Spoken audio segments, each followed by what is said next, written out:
right, welcome back to Radio Wasteland, and our guest tonight is Nomar Slevik. I just covered how to pronounce his one, and I found myself like looking over here anyway because I don't trust it. You did great. You did great. Right, and your book that we're going to be discussing is Granite Skies: A Disconcerted Journey Through the Unknown. That's the one, yeah. Which I like a descriptive title. That's a very descriptive title. Thank you. Yeah, what the hell does that mean? That means nothing. That's like the title itself is the mystery. It's like walking through a Walmart at 2 a.m. It's like kind of because disconcerted is, it's confusing and it's scary and it's overwhelming, and into the unknown, implies in at least my opinion, something otherworldly. And when you have the Granite Skies title above that, I'm also hoping that it implies that maybe there's something otherworldly might involve extraterrestrials. And so we pondered many different titles, even like Earthling and a bunch of different things. But we settled on Granite Skies, and I came up with the subtitle, and we were happy about it because Mike's story is confusing and scary and sad and amazing and all those things. So, yeah, well, for full disclosure, I am like 50% beard and 50% snark, so I can't help but to. but I do have to admit that when I read what this is about and started reading the book, I'm just like, holy smokes, this. Even purely on an entertainment level, which, sometimes it gets a little rough when you're dealing with somebody's traumatic life and you're all, that was super entertaining, It is mixing kind of multiple things that we all find interesting in this circle. And that's like missing people in the woods, and we got extraterrestrials, and so, why don't you just tell us first how you got interested in this? Because it didn't happen to you. Sure. You wrote the book about somebody else. How'd you get connected? Yeah, that's true. I guess it actually goes back to like 83 or 84 when I had my own, UFO experience. And then since then, I've had 11 other sightings. And I don't even consider myself an experiencer. And Mike and I argue about this, but because I've only just seen, lights or objects in the skies, I don't believe anything else in regards to extraterrestrials more traumatic has happened to me. And so I've just seen some things. But, this first sighting in 83, 84, I was sound asleep in my bed. I was like 5 years old.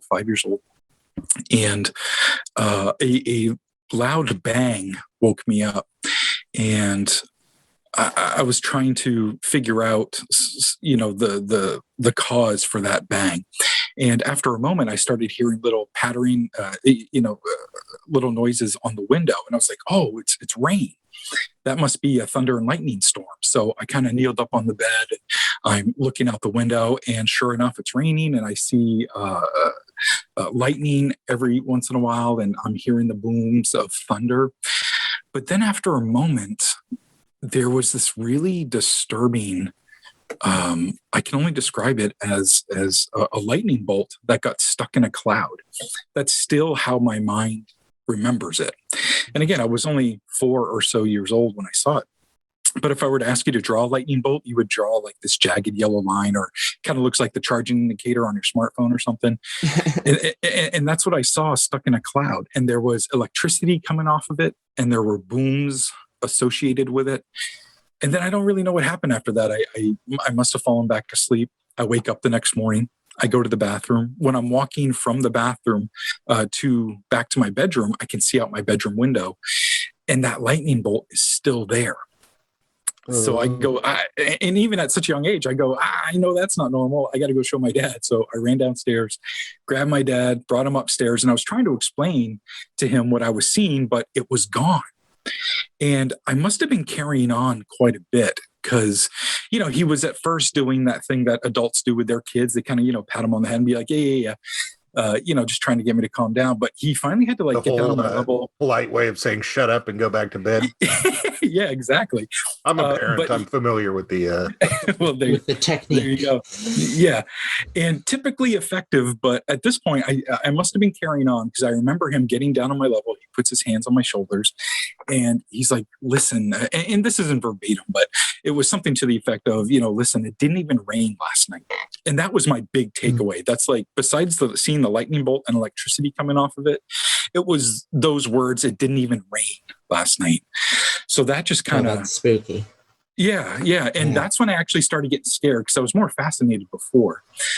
But yeah, that's when I got scared. The lack of rain, I mean, I can't help but to think about this. So, you're thinking that you saw rain and of course we have to consider that you're young, you're a sure possibly unreliable narrator at this. Absolutely. But, the rain, I mean, if it's not raining, this is an aspect to the story I don't think I've ever alien experience that I've never heard before. I mean, maybe you flew out of the water, or I don't know. Maybe because I lived right across the street from the St. John River. I was actually neighbors with Canada. I could actually, now at my age, I could throw a rock if I was standing at my old house, throw a rock and hit Canada. That's how close it was. And between us and Canada was the St. John River. So that is certainly a possibility. Also, I've wrestled with maybe it was a screen memory and maybe more did happen, but I just have no further inkling of what it could be. Now, 2 weeks after that, my folks woke me and my sister up in the middle of the night. It could have been 3 a.m. It could have been 10 at night. I'm not really sure. But when you're young, it felt like it was the middle of the night. And they were getting us all dressed up in our winter gear. And then they brought us outside to show us that the Northern Lights was happening. It's the only time I've ever seen it. I can remember it like it was yesterday. I can remember it just like I'm remembering that lightning bolt stuck in the cloud. And I think what happened was at such a young age, these two, in my opinion, otherworldly events happening in the sky must have instilled in me weird stuff happens up there. So I just got to keep looking. And that was kind of like a catalyst of constantly looking up.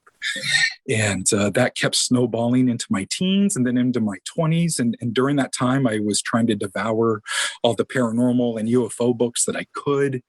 And having my own little personal collection, I was looking through it one day. And I said to myself, hey, there's no book here about UFOs specifically in my home state. There's books about UFOs in California and, in all these different places or specific stories of specific individuals out of Florida or whatever. And I said, I'm going to write that book about UFOs in Maine. And that kind of started me on my quest, which I think turned into a 6 or 7 year quest because I had no idea what I was doing, how to write a book. But that ended up being my first book that I ever published called UFOs Over Maine. I've since put out a few other books, this latest one being Granite Skies. And through the course of, making connections as an author does, being on podcasts and, giving lectures and things like that, that's where I met Mike Stevens. And I started hearing bits and pieces of his encounter from other people, not even from Mike. Mike is very reserved. If he doesn't know you, he's very cordial, but he just doesn't come out and get in your face and be like, here's what happened to me. It's all very internal. And I also started hearing about other things he was I have to admit that stoicism adds to the credibility. If somebody's screaming in my face about what happened to him, I'm just like, whatever, man, here's $1, leave me alone. It's like, I've had to walk away from some people like that, when I was interested in telling their story or something, but sometimes it gets to be too much. And with Mike, I kind of kept getting drawn in and I'd hear a little tidbit. Then I'd ask Mike about it. He'd explain that tidbit or expand on it, but then shut down again. And as we got closer, I mean, we're not even the best of friends. After writing this book, and I'm not saying we fight or argue. We're just, we live hours apart, so it's not like we hang out all the time, but I love the guy. And after writing this book with him, because it goes into some really dark stuff, it almost feels like he's a buddy from war, where we're in the foxholes together or something. And there's like this bond that we created. Like he suffers from some mental health issues that, in his opinion and in my opinion, the extraterrestrial stuff was a catalyst of. And I have my own issues, mental health issues that I struggle with. Extraterrestrials were not the catalyst, but all young of the trauma, symptoms. regardless of where it comes from. We know young It's trauma in a family life causes that. Why wouldn't Absolutely. it if we were abducted? Yeah, absolutely. By not your neighbor. Yeah. Your neighbor abducts you, you have trauma. Yeah. Your neighboring galaxy, perhaps. Right, totally. Yeah. So I guess that was a long-winded way to say how I met Mike. That's right. Yeah. Long-winded is what we do here.